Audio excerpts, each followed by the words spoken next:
Assalamualaikum warahmatullahi wabarakatuh. Selamat pagi, Selamat pagi, selamat siang, selamat siang, selamat sore, selamat sore, selamat malam. selamat malam.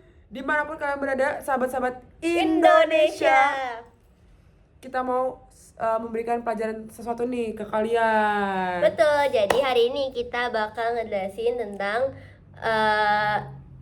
Buku buku yang judulnya A Biopsychosocial Spiritual Assessment Guide for Health and Social Work.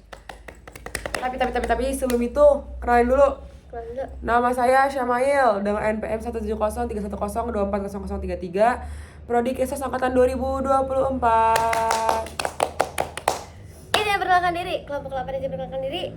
Nama saya Fadana Syasha Putri Irawan dengan NPM 1703124000003. Nah, dari Kejahatan Sosial angkatan 2024, dan langsung saja kita masuk ke pembahasannya nih. Langsung aja. Oke, yang pertama, apa sih tujuan dan latar belakang dari adanya buku ini? Nah, tujuan dan latar belakang dari adanya buku ini adalah untuk buku itu dipakai untuk menjadi panduan oleh Community of Practice atau sering disebut COP. Nah, hasil kolaborasi para medical social worker atau MSW ini dari berbagai rumah sakit di komunitas Singapura, tujuannya adalah menyediakan alat bantu penilaian komprehensif untuk pekerja sosial medis di sektor intermediate and long term care atau ILTC seperti rumah sakit komunitas, panti jompo, pusat perawatan lansia, dan layanan rumah. Selain itu nih, panduan ini fungsinya buat apa? Sebutin. Yang pertama, membantu pekerja sosial melakukan asesmen holistik terhadap klien dan keluarga. Yang kedua, mengintegrasikan faktor biologis, psikologis, sosial, dan spiritual atau BPSS dalam intervensi sosial dan medis. Yang ketiga, menjadi pedoman pelatihan bagi pekerja sosial pemula di bawah supervisi profesional senior. Dasar-dasarnya apa aja sih, Kak? Nah, dasar itu ada dasar teoritis yang yaitu ada model psikososial spiritual. Nah, jadi konsep awalnya itu berasal dari George L. Angel tahun 1977 melalui model biopsikososial yang menentang pada pandangan medis tradisional bahwa penyakit itu hanya bersumber dari faktor biologis. Nah, pas tahun 1984 World Health Assembly itu menambahkan dimensi spiritual, menegaskan kalau kesehatan tuh nggak cuma tercapai kalau aspek relasional dan esensial seorang turut diperhatikan gitu. Nah, benar. Selanjutnya aku mau jelasin juga nih tentang kerangka BPSS yang digunakan untuk memahami interaksi kompleks antara 4 dominan utama, yaitu yang pertama, biologis, kondisi medis, pengobatan, fungsi fisik, dan gaya hidup. Yang kedua, psikologis, dari suasana hatinya, kepribadian, coping dari masalahnya, motivasi, trauma, dan stres. Yang ketiga, sosial, jaringan dukungan, keluarga, pekerjaan, ekonomi, komunitas. Dan yang keempat, yang terakhir, spiritualnya, makna hidup, nilai agama, praktik spiritual, dan harapan-harapannya. Nah, lanjut nih, kita ada namanya metodologi pengembangan. Nah, metode pengembangan itu adalah panduan yang diuji pada 18 klien dan keluarga di rumah sakit, komunitas, dan panti jompo. Nah, proses uji coba ini tuh melibatkan apa aja? Pertama, ada umpan balik dari pekerja sosial terkait kemudahan penggunaan. Yang kedua, ada revisi instrumen dengan bimbingan akademik. Yang ketiga, ada uji ulang di institusi ILTC atau untuk penyempurnaan panduan. Nah, ada 4 domain yang digunakan nih teman-teman. Yang pertama, biological domain, yaitu menilai status kesehatan klien, kondisi medis, pengobatan, kepatuhan, serta advanced care planning atau ACP. Mengacu pada Roland pada tahun 1987 menyatakan bahwa penyakit memengaruhi dinamika keluarga dan siklus hidup seorang individu. Nah, fokus penelitian meliput apa aja sih? Yang pertama, kondisi sebelum sakit atau pre-morbid status, perubahan fungsi dan aktivitas harian kunjungan rumah sakit, kepatuhan obat, dan hambatan transportasi ataupun biaya. Yang kedua, pemahaman klien tentang penyakit atau pengobatannya. Yang ketiga, ACP sebagai bagian dari perencanaan perawatan jangka panjang dan akhir hayat.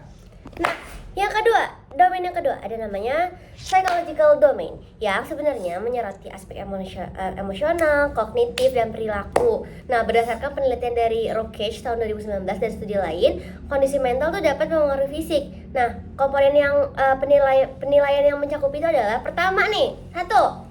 gambaran diri klien dan perannya sebelum sakit. Yang kedua, coping skills klien dan caregiver dapat diukur dengan PHQ 9 untuk depresi dan Darit burden interview untuk beban pengasuh. Yang ketiga, ada motivasi dan harapan terhadap pemulihan serta kesiapan menghadapi perubahan. Yang keempat, ada evaluasi gejala stres, depresi, trauma atau daya juang atau resiliensi. Nah, selanjutnya yang ketiga ada social domain-nya. Aspek sosial menilai hubungan, dukungan, dan sumber daya klien. Didasarkan pada dua teori nih. Yang pertama, person environment berdasarkan Mary Richmond pada tahun 1917 dan juga dan juga ada yang kedua nih, ecological system theory dari Brown Van Brenner tahun 1979. Alat bantunya untuk mengukur ini apa sih? Yaitu genogram untuk hubungan keluarga dan ecomap untuk jaringan eksternal. Fokus pertanyaannya pada yang pertama, struktur keluarga, peran, dukungan emosional, dan finansial. Yang kedua, kondisi pekerjaan, dampak penyakit pada pendapatan, serta rencana finansial. Yang ketiga, peran caregiver, dukungan komunitas, dan akses terhadap layanan sosial. Yang keempat, identifikasi kebutuhan untuk intervensi sosial dan rujukan komunitas. Nah, ada domain yang keempat, yaitu spiritual domain yang menilai keyakinan, nilai, dan makna hidup klien yang dapat menjadi sumber kekuatan atau konflik. Nah, sebenarnya spiritualitas itu tidak identik dengan agama, tapi juga mencakup 3 bentuk utama lainnya. Yang pertama ada religion based atau praktik ibadah, hubungan dengan komunitas religius dan dukungan iman. Yang kedua ada belief based yang maksudnya adalah dari pandangan hidup, nilai pribadi, makna penderitaan, dan harapan. Yang ketiga ada practice based yang melakukan aktivitas reflektif atau terapi seperti meditasi, alam, musik, dan lain-lain. Nah, bagi pasien end of life care, pertanyaan tersebut tuh tambah menyentuh konflik nilai awal, kayak konsultasi dengan tokoh agama, preferensi perawatan akhir hayat. Nah, lanjutnya nih ada implementasi panduan, gimana tuh? Panduan ini bukan daftar kaku tetapi melainkan alat bantu fleksibel yang disesuaikan dengan kondisi dan kesiapan klien. Terus panduan ini juga berhubungan terapeutik lebih penting daripada sekedar mengumpulkan data menurut panduan ini, guys. Yang terakhir, hasil asesmennya digunakan sebagai apa sih? Yang pertama, mengidentifikasi penyebab, faktor risiko, dan potensi dukungan. Yang kedua, menyusun person-centered care plan bersama tim multidisipliner.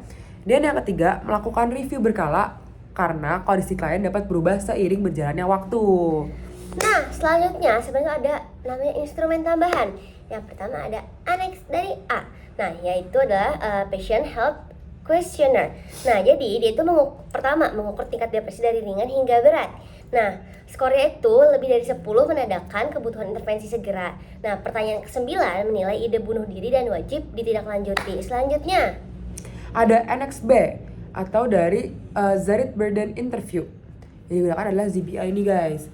Terus yang pertama, ini tuh untuk menilai tingkat beban pengasuh atau caregiver burden.